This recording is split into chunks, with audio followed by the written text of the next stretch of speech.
de pertenecer a una secta satánica a monja, tras intentar asesinar a la que hoy es su superiora. Michela, en la actualidad religiosa de la comunidad Nuovi Horizonti, tiene una vida de película.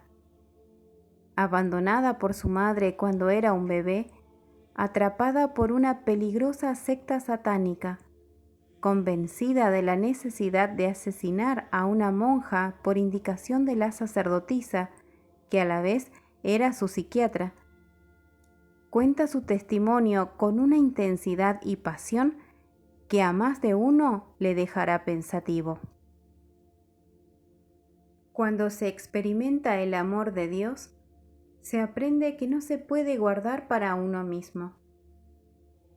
Yo llevo 10 años viviendo esta forma de amor, llevando el amor a quienes no conocen el amor de Dios.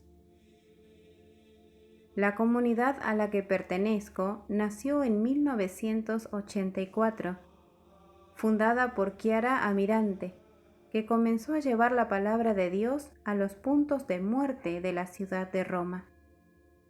Tantos jóvenes que no conocían la palabra de Dios le pedían: Chiara, sácanos de este infierno. Yo llevo 12 años en la comunidad. Tengo 40, pero cuando entré no creía absolutamente nada en Dios. Creía que los sacerdotes y las religiosas se hacían sacerdotes y religiosas por falta de trabajo. Veía una iglesia que solo daba reglas, una iglesia que prohibía todo. Además, yo me hacía una pregunta. Si es verdad que Dios es amor, ¿por qué en el mundo hay sufrimiento? Me lo preguntaba porque con el sufrimiento tuve contacto apenas nací. Mi papá y mi mamá me abandonaron en un hospital recién nacida. Viví mis primeros 6 años de vida en un orfanato.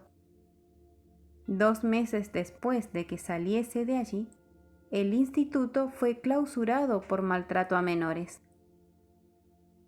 Yo había conocido todo menos el amor. Y cuando un niño no conoce el amor, es difícil que de adulto sepa dar amor. Crecí rebelde. En la escuela era instrumento de santificación para los profesores. A los 18 años ya eres mayor de edad en Italia, así que me fui de la casa en que vivía. Pude hacerlo porque tenía un trabajo, una ocupación. Yo era chef de cocina internacional, muy reconocida. Comencé a trabajar en Italia y el resto de Europa, y el dinero empezó a ser el Dios de mi vida. Cuanto más tenía, más quería tener, pero a fin de mes no me quedaba nada. En lo referente a todo lo que pertenece al mundo de la afectividad, era un desastre. Tenía novios según la estación del año. Uno para el invierno, otro para el verano, y me decía, yo el corazón no lo meto en esto. Eran novios de usar y tirar, pero cada historia que pasaba era una herida más que dejaba mi corazón muy lastimado. Finalmente, me enamoré de una persona que todas las madres de familia soñarían para su propia hija. Era inteligente, bueno, perfecto, pero tenía un pequeño defecto. Era un chico católico, un católico convencido. Esto para mí solo suponía un defecto por una razón. Porque cuando yo le preguntaba cuándo nos íbamos a ir a la cama, él me respondía, después del matrimonio. Él empezó a hablarme de Dios, pero yo le dije, escucha Luca, las relaciones de 3 no funcionan.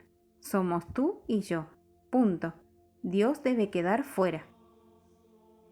Él fingió seguirme la corriente.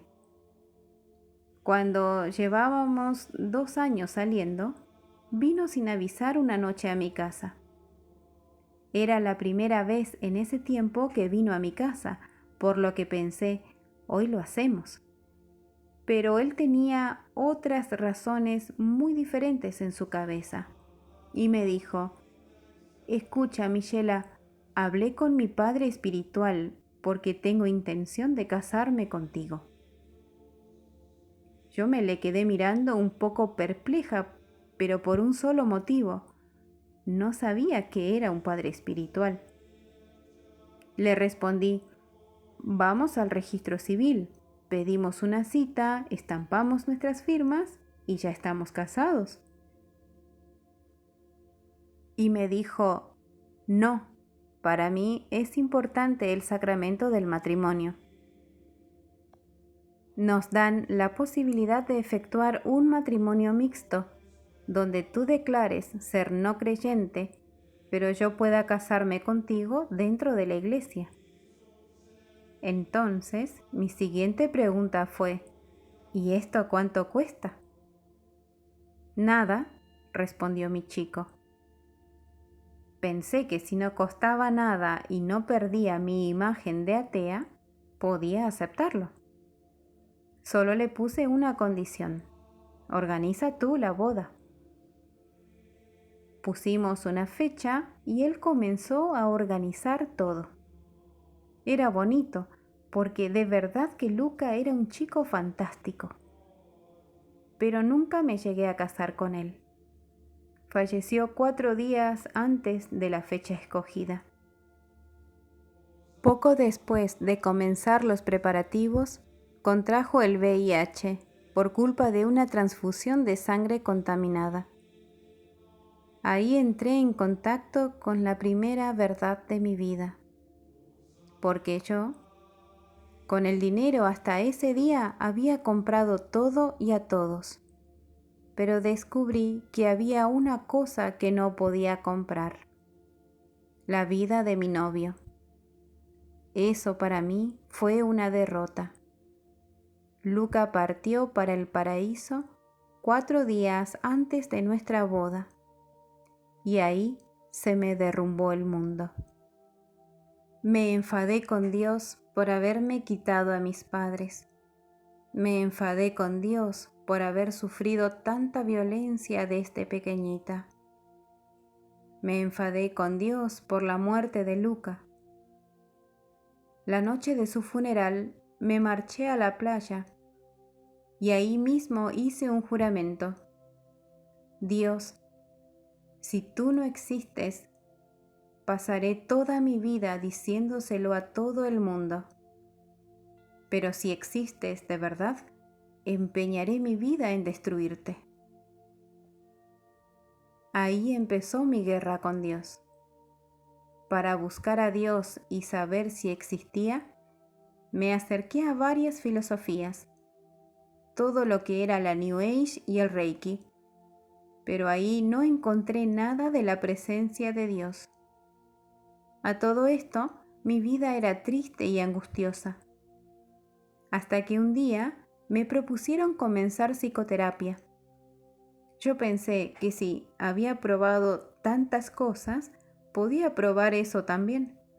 Así que comencé a ir un día a la semana. Poco a poco me iba sintiendo mejor en la consulta de aquella doctora. Empecé a ir, en vez de un día a la semana, 2 días, luego 3, y acabé teniendo 4 sesiones semanales con ella. La psicoterapia se convirtió en mi droga. Yo no lo sabía, pero no tenía la facultad de decidir nada de mi vida. Un tiempo después, la doctora me dijo que tal vez necesitase sesiones de hipnosis. Tenemos que entrar a lo más profundo de tus heridas. Le dije que sí.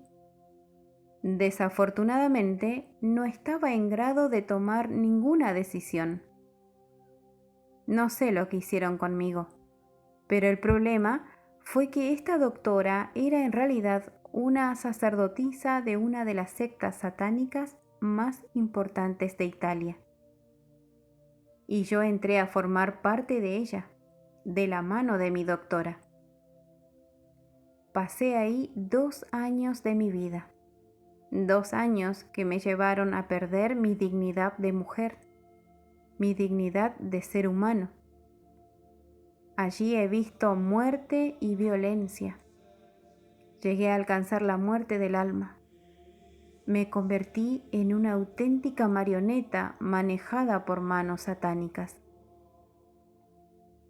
La noche de Navidad, en 1996, durante un rito, me dijeron que existía la posibilidad de ser la sacerdotisa de una secta en una ciudad de Italia. En ese mundo solo importa el poder, el tener, por lo que yo acepté. Pero para ser la sacerdotisa tenía que afrontar una prueba de filiación, de pertenencia. Me dijeron, en Roma hay una joven de nombre Chiara que ha fundado hace poco tiempo una comunidad. Está muy protegida por la iglesia y para nosotros es un obstáculo porque acerca a muchos jóvenes a Dios. Si tú verdaderamente quieres pertenecer a nosotros y tener el poder, debes hacer una cosa. Mata a Chiara. Y acepté. La noche del 5 de enero partí hacia Roma. Me habían dado toda la información de dónde encontrar a Chiara y yo me dirigí a su casa, a la sede de la comunidad. A las 20 horas llegué hasta la puerta y sin dudar, convencida de lo que iba a hacer, toqué el timbre. Lo que ocurrió entonces lo tengo que contar desde el testimonio de Chiara, quien no me conocía absolutamente de nada, como es obvio. Chiara cuenta siempre que en ese momento, en su corazón escuchó una voz, la voz de la Virgen María que le decía, «Abre tú la puerta, que es una hija mía que tiene una gran necesidad». Chiara se levantó, caminó apresurada hasta la puerta, a cuyo otro lado la esperaba yo, y cuando abrió la puerta hizo una sola cosa.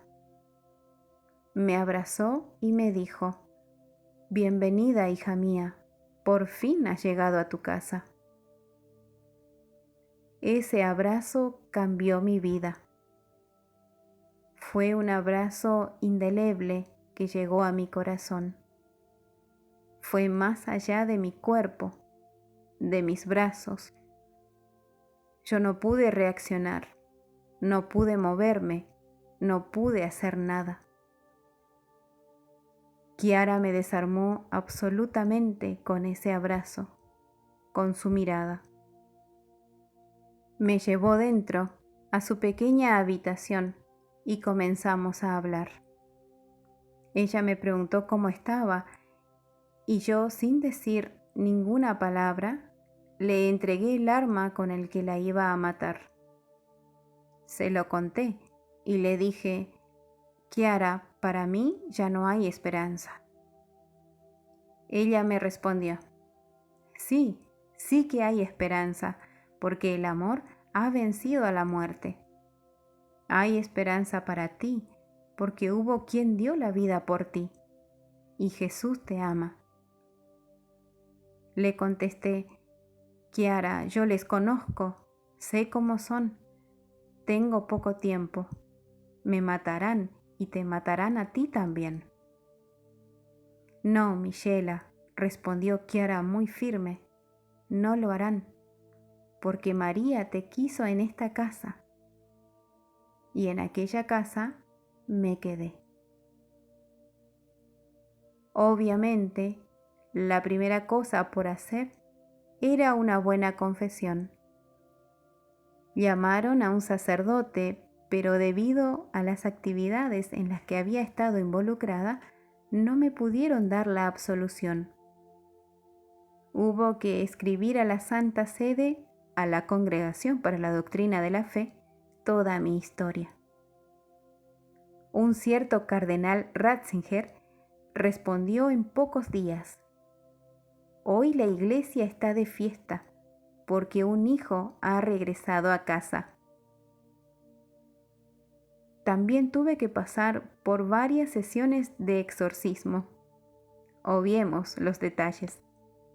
Con un permiso muy especial, la noche del 27 de enero, en la capilla de las Hermanas de la Madre Teresa, en Roma, pude recibir la comunión. Pude consagrar mi corazón al corazón inmaculado de María y hacer los votos de pobreza, obediencia y castidad, más el cuarto voto, propio de la comunidad de Chiara, que es el voto de ser y llevar la alegría de Cristo resucitado. Ahí comenzó mi camino de sanación, un camino en el que nunca nadie antes pudo sanar mis heridas, y donde sí que las pudo sanar Jesús. Pero pasado un tiempo, hubo una herida que no había podido sanar. Esa herida era la falta de una madre, porque a mí me faltaba una madre. Me faltaba en Navidad, cuando todas las madres telefoneaban a las demás y yo no recibía una llamada. Me faltaba el día que celebraba mi cumpleaños. Esa ausencia de mi madre, cada vez que pasaba esto, reabría las viejas heridas y había que empezar de nuevo. Un buen día, a Chiara se le ocurrió enviarme a un centro de ayuda para la vida. Se me había encargado abrir una casa de acogida para madres solteras y jóvenes embarazadas con riesgo de someterse a un aborto, por miedo o por dificultad. Allí las podríamos acoger. Pero al poco tiempo empecé a recoger un grito de dolor. Era el grito de dolor de aquellas mujeres que habían abortado y que me decían: «¿Sabes? Hoy tendría un hijo de 8 años, pero lo llevé a matar». Por las noches llegaba a casa y me ponía delante de Jesús en el sagrario y le entregaba todo ese dolor que llevaba de las mujeres.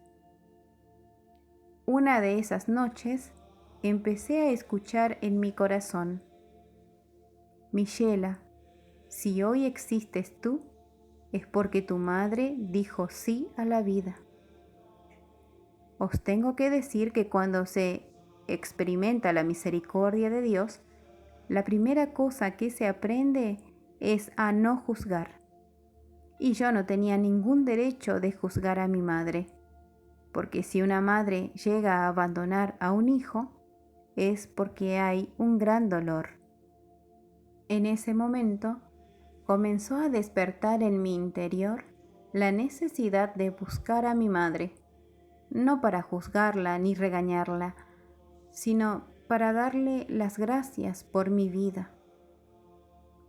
La ley italiana permite obtener información del propio origen y después de las investigaciones pertinentes, localicé a mi madre. Comenzamos a telefonearnos y un día me sugirió conocernos personalmente. La fecha concertada fue el 2 de junio de 2004. Esa misma mañana partí hacia la ciudad donde ella vivía para encontrarme con ella como habíamos quedado. Yo iba sola y en ese viaje había dos partes dentro de mí.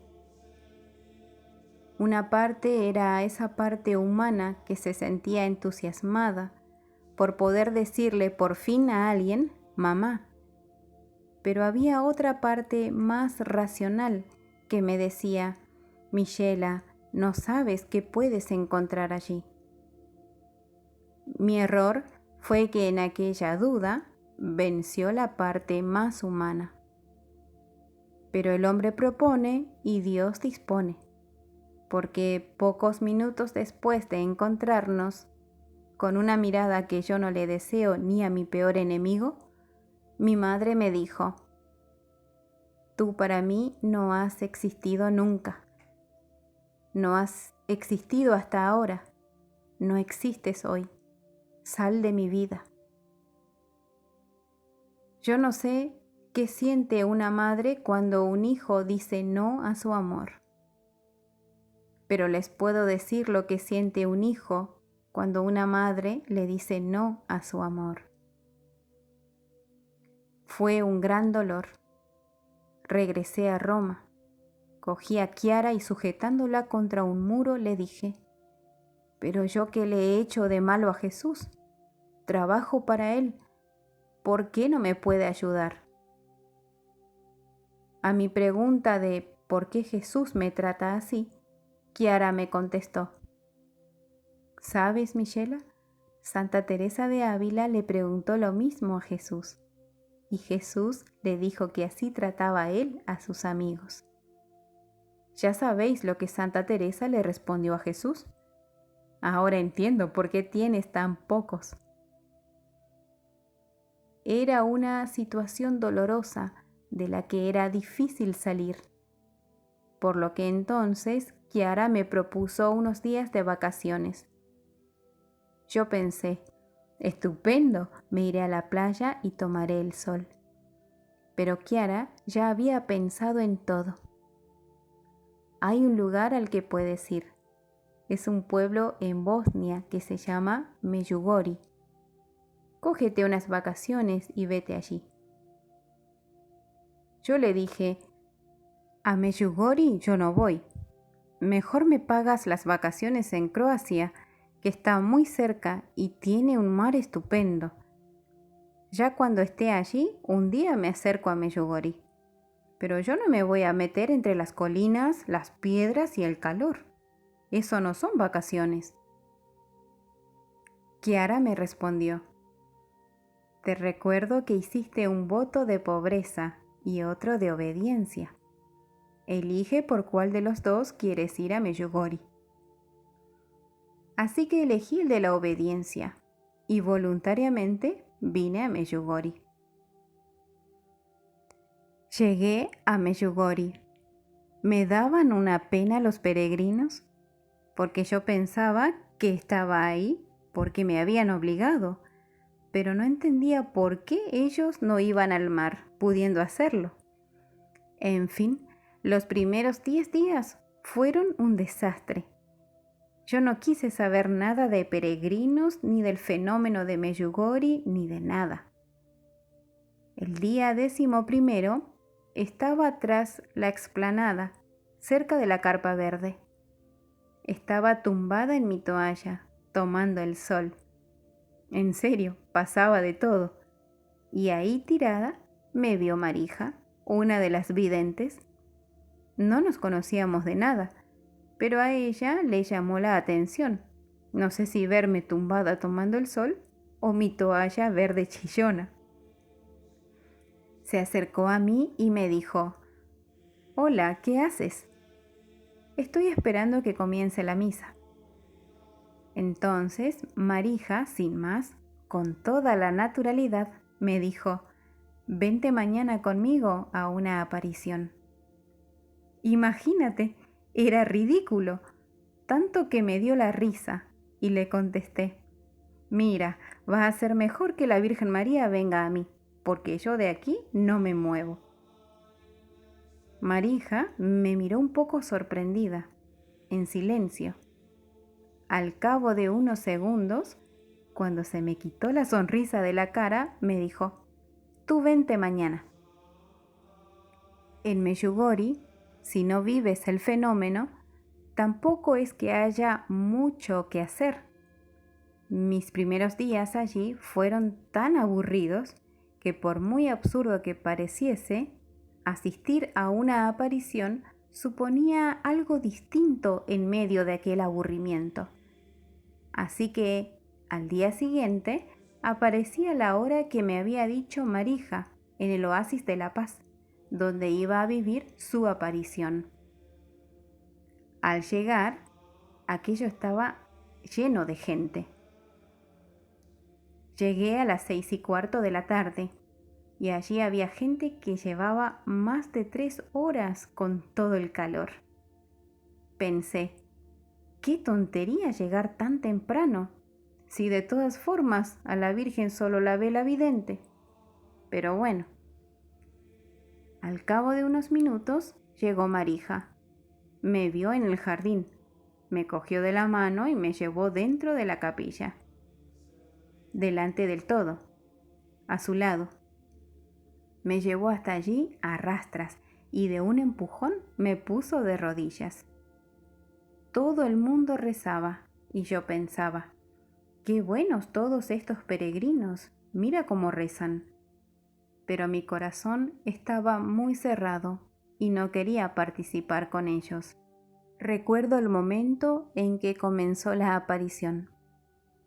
Todo el mundo se quedó en silencio y Marija se quedó mirando extasiada hacia arriba. En ese momento pensé, cualquiera desearía estar aquí, a su lado. ¿Cómo es posible que a mí no me afecte? La miré a Marija y vi que, sin emitir ningún sonido, movía sus labios. ¿Y saben cuál fue mi pensamiento en ese momento? Pero ella, con la Virgen, ¿habla en croata o en italiano? Os prometo que lo pensé, de verdad. Incluso 15 días después de aquello, se lo pregunté a Marija. Me dijo que hablaban en croata. Bromas aparte, en cierto momento de la aparición ocurrió algo, y se lo cuenta la persona más racional que existe. Empecé a sentir un calor en el cuerpo. Era un calor que llegaba hasta la punta de mis dedos, hasta mis pies. Era un calor maravilloso. Sentí como si algo me abrazara, me rodeara y me cubriese entera. Y entonces ocurrió lo más increíble, y es que sentí como si me hiciesen un trasplante de corazón. Digo trasplante porque sentí como si algo se me metía en mi pecho y me arrancara una piedra de dentro.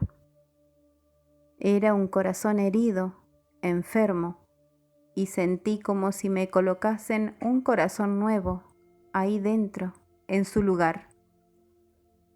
Subrayo la palabra trasplante, porque no fue un corazón curado, sino un corazón nuevo, que me llenaba de paz el alma, la mente y el cuerpo. Al acabar la aparición, yo no entendía nada de lo que estaba sintiendo, pero era bellísimo. Empecé a darme cuenta de que tenía que marcharme y comencé a repetirme a mí misma que en realidad no pasaba nada, para ver si me calmaba. Pero qué va, cada vez que lo decía, mejor lo sentía. Entonces, Marija se levantó e hizo lo que hace siempre. Explicó a todos lo sucedido. He presentado a la Virgen María todas vuestras intenciones de oración. La Virgen María ha orado por ustedes y les ha bendecido. A todo esto, yo seguía de rodillas a su lado. Entonces ella, delante de todos, me miró y dijo: La Virgen María ha hecho suyo el dolor de tu corazón. A partir de hoy, solo ella será tu madre. Salí de la capilla. Marija no sabía nada de mi historia. Cuando ella salió, yo estaba en el jardín, desconcertada. Me cogió de nuevo por el brazo y, sin estar yo todavía muy convencida de lo que suponía que había pasado, le pregunté: Marija, tú estabas ahí. ¿Me viste durante la aparición? Y ella me respondió: no, yo no te vi, pero la Virgen sí. Desde aquel día hasta hoy he sentido a María en mi vida. La he sentido de una manera muy concreta. He descubierto que cada vez que tengo el rosario en las manos, es María quien me coge de la mano. Aquella tarde aprendí otra cosa. Era cierto que hasta ese día había trabajado para Dios, pero María quería que yo trabajase con Dios. Y otra cosa bellísima fue que si yo quería ser santa, debía tomar a la Virgen María como modelo de santidad. Os aseguro que eso, para un carácter como el mío, no es nada fácil. No es fácil vivir la obediencia, no es fácil vivir la humildad, no es fácil vivir el silencio de María. El silencio de María bajo la cruz. Pensad que María estaba bajo la cruz. Aquella fue una experiencia bellísima, porque descubrí que el dolor puede ser transformado en amor por la humanidad. Os digo que si aquella tarde del entierro de Luca dije que Dios no existía, después de 12 años puedo deciros que Dios sí que existe. Durante 8 años he vivido en silencio. Durante 8 años he estado escondida. Pero hace 2 años, en un capítulo general de la familia salesiana, Chiara y algunos otros me pidieron que contara mi historia. Al principio tuve miedo, pero cuando aprendes que la vida no te pertenece a ti, que la vida es un regalo, el miedo puede ser canjeado. Yo hice este pacto con Jesús.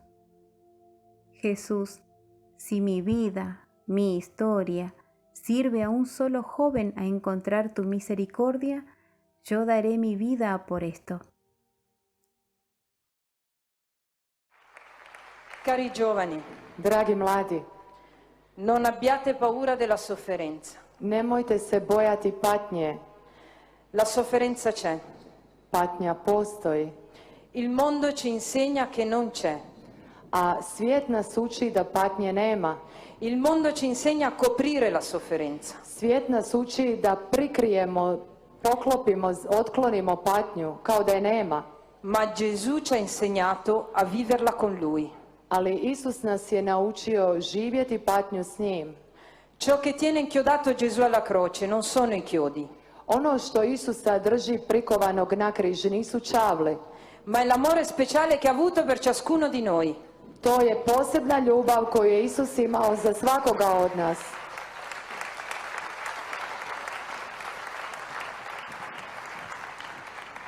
Vi prego, Molim vas, come diceva San Francesco, kao što je to govorio Sveti Franjo, non permettete che l'amore degli amori non sia amato. nemojte dopustiti da ljubav nad ljubavima da ljubav ne bude ljubljena. Portiamo l'amore di Dio in tutto il mondo. Ponesimo Božju ljubav u cijeli svijet. Madre Teresa diceva siamo delle gocce in mezzo al mare, Majka Terezija iz Kalkute je govorila mi smo kapi u moru, ma tante gocce fanno un oceano. ali mnogo kapi stvara ocean. Cari giovani, Dragi mladi, come diceva San Pietro, kao što je govorio Sveti Petar, io non ho né oro né argento. nemam ni srebra ni zlata. Cari giovani, tutto quello che porto arriva di provvidenza. Dragi mladi, sve ono što nosim je dar providnosti Božje. Neanche questo rosario è mio che l'ho dovuto chiedere. Čak ni ovu krunicu nemam svoju, nju sam pitala od drugih. Cari giovani, io non ho più niente. Dragi mladi, ja apsolutno više ništa nemam. A differenza di San Pietro non faccio neanche i miracoli. I za razliku od Svetog Petra ne činim ni čudesa, Ma vi posso dire una cosa, ali vam mogu reći samo jednu stvar. che c'è un Dio che ha dato la vita, Da postoji Bog koji je darovao svoj život. che c'è un Dio che ci ama, Postoji Bog koji nas ljubi. che dobbiamo sperimentare la gioia trebamo iskusiti radost del Cristo risorto. Radost uskrslog Isusa. quel pezzo di pane che noi adoriamo, quel pezzo di pane di cui noi ci nutriamo, Taj komadić kruha kojemu se mi klanjamo, komadić kruha od kojeg se hranimo, lì c'è veramente il corpo di Gesù. ondje je doista tijelo Kristovo. Ve lo dico con un grande dolore. I kažem vam s velikom boli, I satanisti ci credono più di noi che lì c'è il corpo di Gesù. sotonisti više od nas kršćana vjeruju da je u hostiji tijelo Kristovo. Noi dobbiamo iniziare a credere, Mi trebamo početi vjerovati, dobbiamo iniziare a viverlo Gesù. trebamo početi živjeti Isusa. San Paolo diceva non sono più io che vivo, ma Cristo che vive in me. Sveti Pavao kaže, nisam više ja, nego Krist živi u meni. E allora cari giovani, sapete dove sta la vera libertà? Dragi mladi, znate li gdje se nalazi prava sloboda? Sta in una sola parola. Ona se nalazi u samo jednoj riječi. La vera libertà sta nell'obbedienza. Istinska sloboda je u poslušnosti.